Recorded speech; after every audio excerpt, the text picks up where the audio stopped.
Atenção, vascaínos, é vasculhada! Tudo! Como é que é, Casaca, casaca, casaca, casaca, casaca! A turma é boa, é mesmo da fusaca!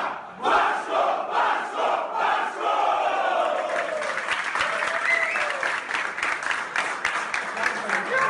Olá, você vascaíno, você vascaína, seja mais uma vez muito bem-vindo aqui ao canal do Vascão Eterno. Pessoal, se inscreva no nosso canal, deixe seu like, compartilhe nosso vídeo. No final, diga o que você acha desse jogo de hoje, Vasco e Fluminense ou Fluminense e Vasco, já que o mando de campo é do Fluminense. Pois é, hoje o Vasco vai jogar com o Fluminense às 4 horas da tarde no Maracanã, mando de campo da equipe das Laranjeiras. E mais uma vez eles parece que estão usando aquela prerrogativa de serem estúpidos e não querem dividir o Maracanã, ou seja, o Vasco terá 10% dos ingressos. Sem problema, gente. O Vasco é maior do que isso, muito maior, por sinal, e é maior do que eles também. De qualquer forma, para o jogo, nós temos alguma alteração na equipe.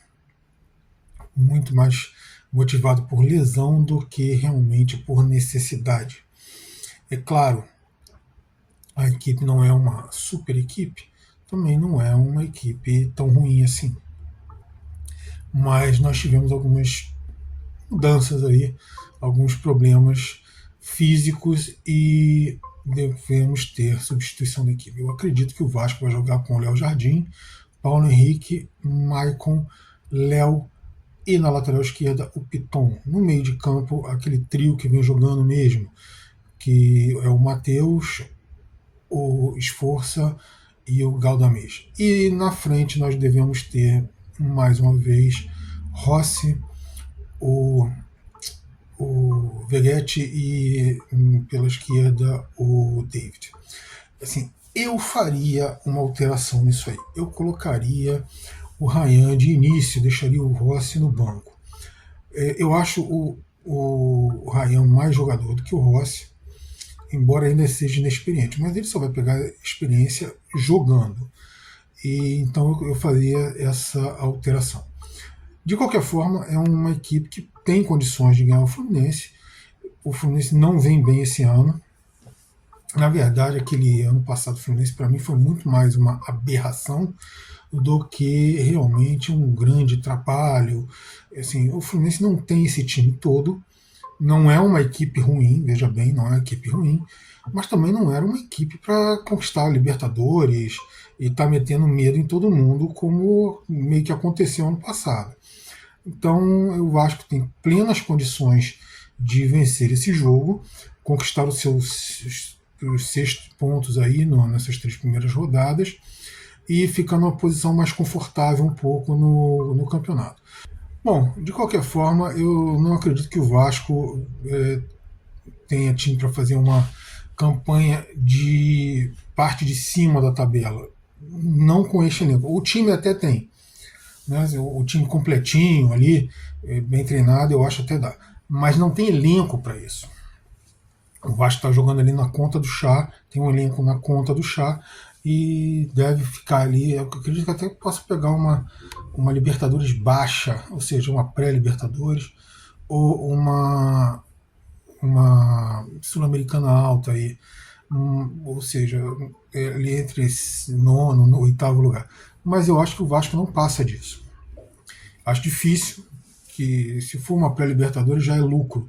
Não pelo time em si, mas pelo elenco. Né?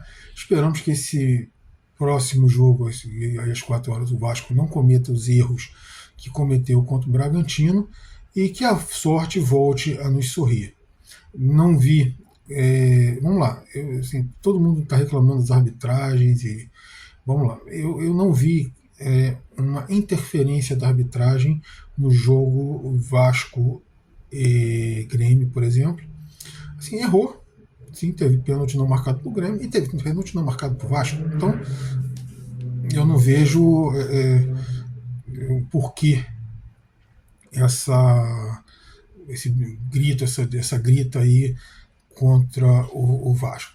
Da mesma forma, teve um pênalti, assim, se você for querer ser muito rigoroso, no primeiro tempo ainda, o jogador do Vasco, eu não lembro quem agora, deu um chute fora da área, o jogador do Grêmio estava com a mãozinha dada atrás. Mas acontece que ele afasta o bracinho do corpo. Então, se você quiser ser rigoroso, por que não vai marcar esse pênalti também, já que o braço tem que estar estendido junto ao corpo? Então, assim, vamos parar, porque assim, a arbitragem não chegou a comprometer o resultado do jogo, embora tenha errado em alguns lances. E contra o Bragantino, eu vou voltar a frisar aquela coisa. Eu acho que o VAR é para resolver lances realmente muito complicados, ou seja, aquelas não muito complicados de dificuldade de acertar a marcação, mas muito complicados quando uma coisa é muito nítida. Alguns lances o estádio inteiro vê e o árbitro não vê em campo, a bandeira não vê em campo. Então o VAR é justamente para tirar essas dúvidas, não para ficar procurando milímetro, centímetro de impedimento. Não é isso. É porque se uma bola entrou, se o cara estava impedido realmente lá, meio metro na frente do zagueiro, né, quando foi feito o lançamento. Essa é a função do VAR. Não é para ver se ele está com 2 centímetros de chuteira na frente. Não é isso. Eu acho que isso aí é um preciosismo absurdo e que mesmo o VAR não tem essa capacidade, né, para conseguir ver esse tipo de lance. Então eu acho errado a forma como está sendo usado o VAR. Mas a grita está sendo grande e a gente convive com isso, não é de hoje. Pois bem, gente, isso aqui era o meu pré-jogo. Eu espero que o Vasco ganhe 3 pontos. Aqui não tem mais essa de porque é clássico, 1 ponto. Não, aqui tem que ser os 3 pontos. O Vasco já venceu o Fluminense, embora o resultado tenha sido 0-0. O Vasco venceu nesses absurdos de arbitragem de VAR aí. Né? O Vasco venceu por 2-0 o Fluminense no Campeonato Carioca e os 2 gols foram anulados nesses preciosismos e, para mim, erros de VAR, porque ele não tem essa capacidade, ele não tem esse refinamento tão grande para apontar 2, 3 centímetros, 10 centímetros de impedimento, de erro. Então, para mim, o Vasco venceu o Fluminense, embora o resultado tenha sido 0-0. O Vasco pode repetir essa vitória e que a arbitragem não interfira no resultado. É isso que a gente espera para esse jogo de hoje. Valeu, pessoal. Vascaínos e vascaínas, muito obrigado pela presença de vocês aqui. Vamos assistir esse jogo, torcer, e amanhã de manhã eu faço a minha análise do jogo. Valeu por toda a presença de vocês aqui. Até a próxima.